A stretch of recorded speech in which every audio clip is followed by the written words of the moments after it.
My hidden superpower is being able to study when I'm crashing out. And I'm here to share that superpower with you today. Okay, so I feel like we're all Gen Z watching this, but for my mom, who is Gen X, who is watching this video, I'm going to give a definition because I do not want her to feel left out. Crashing out is defined as suddenly becoming overwhelmed, angry, or distressed, sometimes as a form of an overreaction, and sometimes even in a funny or comical way. You get that maths paper that your teacher marked, and you don't even score half marks, instant crash out. There's a person in your class who's like, haha, I didn't even study, and then you get the test back and they get higher than you, instant crash out. You rock up to the exam having revised 9 out of the 10 topics that could come up, and then the one topic that you didn't study was the whole flipping paper.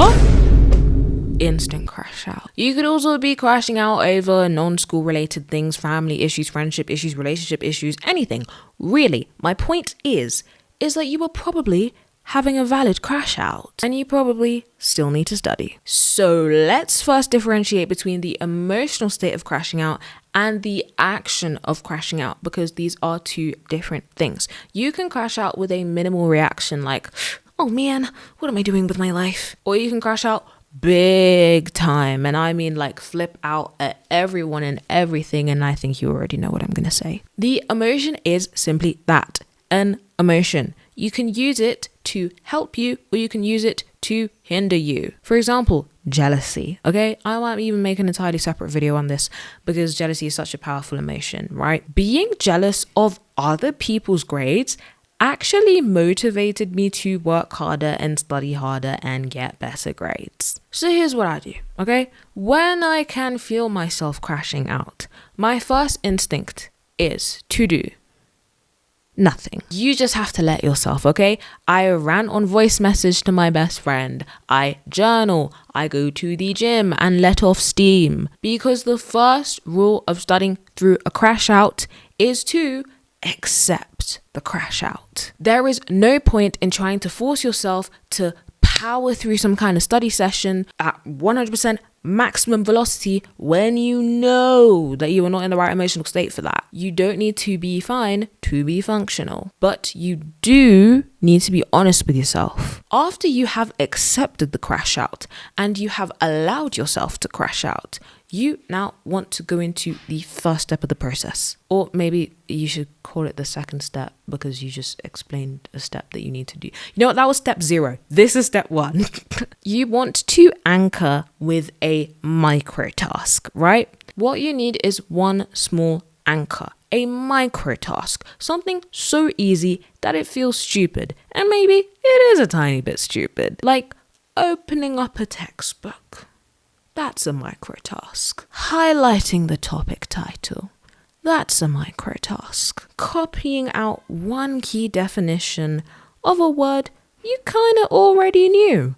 That's a micro task. Usually I would not recommend doing these tasks because most of the time they are ineffective in helping you memorize and understand content, but micro tasks are scientifically proven to reduce cognitive overwhelm and build momentum. I don't need to finish the page, I just need to start the page. You give your brain an easy win and then your brain starts to believe in you a little bit more again. Step 2.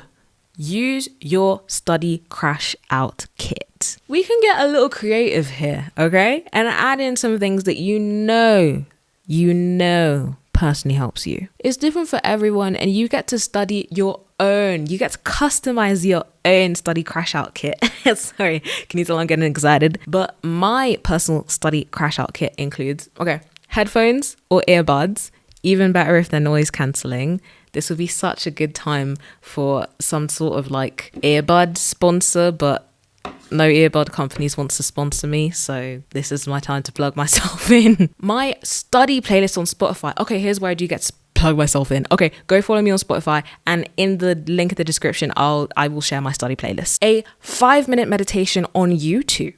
A fruit with a texture that I like an apple or an orange. 1 pen, 1 notebook, and 0 distractions. Like when I'm crashing out, that is when I know it is not the time to go on social media. The only social media app that I allow myself to go on is WhatsApp, and only to speak to my best friends, like as in ranting about like the reason I'm crashing out so I can get it off of my chest and then eventually go back to being productive. But just stay away from socials. Very menacing, very threatening, I know. I start off with this 5-minute meditation, right?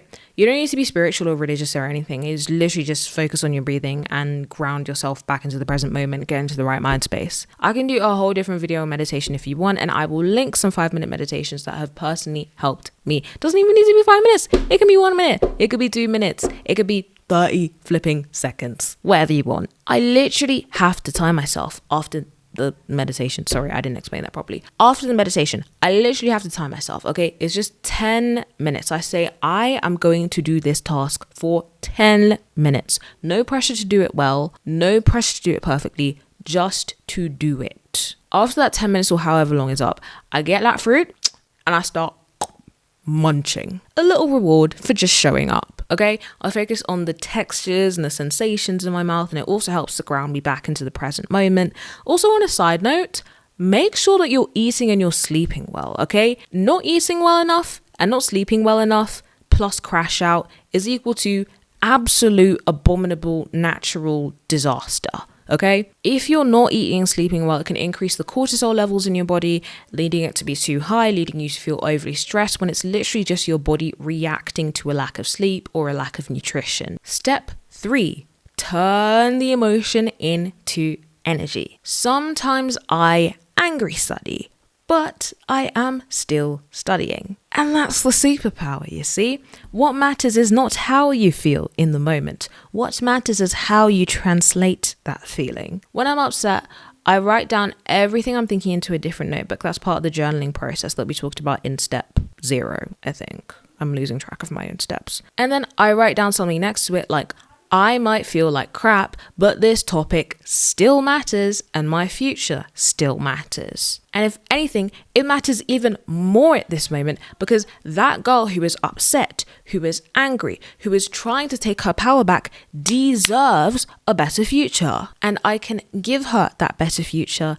by studying for her and opening up her life opportunities and paths. I think the best metaphor I can give is when you're in the gym and you're just so angry and you can easily channel that energy into just, okay, this is painful, but one more rep, okay? Or just run for 30 more seconds, or just lean a little deeper into that stretch. It's literally the same thing, but for studying. You're alchemizing, whoa, that was a big word, Dara, alchemizing all of that negative energy into something that can positively serve you. Adjust the study format to your needs. If I'm emotionally fried, I'm not doing anything that requires too much cognitive strain. So I change the format. This is like step 1, where you're doing the micro tasks, but now you slowly up the antics, okay? Instead of studying at 10% velocity, you're now going 50% velocity, okay? Which is still a big jump, especially in that emotional state. Can't revise? Watch a YouTube explanation on the topic you're trying to study. Can't read? Make a mind map on the things you remember instead. Can't write? Speak about everything on the topic. Just do a little like voice memo on your phone, or try and teach your little cousin or something. Say everything you can remember on a topic as if you're on a special edition of a podcast. Heck, pretend I'm asking you about it and we're just having like a little coffee break situation. I don't know.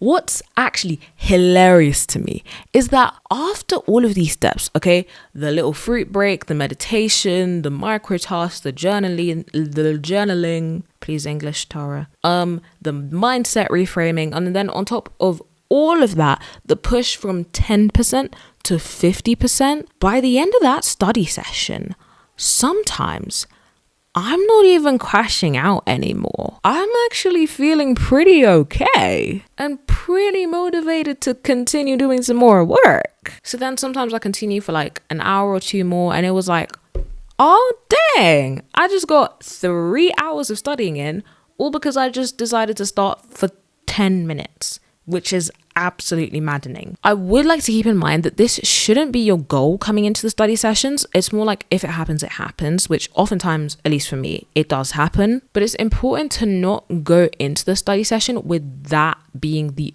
ultimate goal of you expecting to just like magically calm down and get all of this studying done. Like, no, that might not happen, and that's okay because you tried. Because the reason why I don't want you to go into the study session like with that expectation is because then you can just put too much pressure on yourself, and then it can have the reverse impact to the one you would have wanted it to have. But then after your study session, okay, whether it was a 10-minute study session or a 3-hour study session, you then get to implement the very last step. And that is step 5. Rewire the crash. You can reframe any crash out as a signal. It's not, I'm not crashing out because I suck and I'm bad at studying and this and that and whatever mean things that you might say to yourself in your head. It's, I'm crashing out because I am a human being that experiences the full range of human emotions. And to even think about studying in this state and then actually doing it, whether that's for 10 minutes or for 3 hours, that makes me a stronger person. If you can study even once in that state, you are so much stronger than a version of you that can only study when everything's perfect. Experiences like having to study under emotional stress build character and build strength and give you that proof of resilience and proof of character that you need when life throws some wrecking balls at you. And believe me, there will be many more wrecking balls to come. One of these could be having to deal with procrastination all the time, which could even be a symptom of a crash out. And to know how to deal with them, I made this video right here.